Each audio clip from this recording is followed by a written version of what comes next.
பொறு. நீ விசுவாசியா கூட இருந்தா ஹார்ட்ல வைப்பேன். நீ வித்த காட்ட முடியாது நான் கோப்பனு கப்பேன்.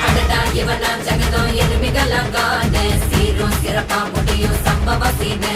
நீ தகராறு கொடுத்தா பிள்ளைங்க அட்டாக் மோடு ஆனு. எவனும் மறைக்க முடியாதே. அதிர்றதா நெஞ்சு அதிரணுமாங்க. பதறதா உள்ள பதறணுண்டா. உதறதா காலு உதறணுமாங்க. வருவது அண்ணன் ஆண்டனிடா.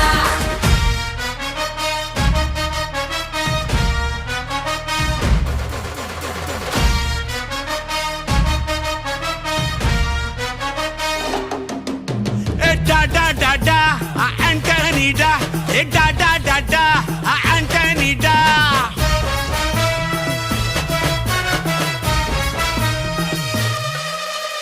நீ தெளிவா இருந்தா தெரியும் ரூட்டே.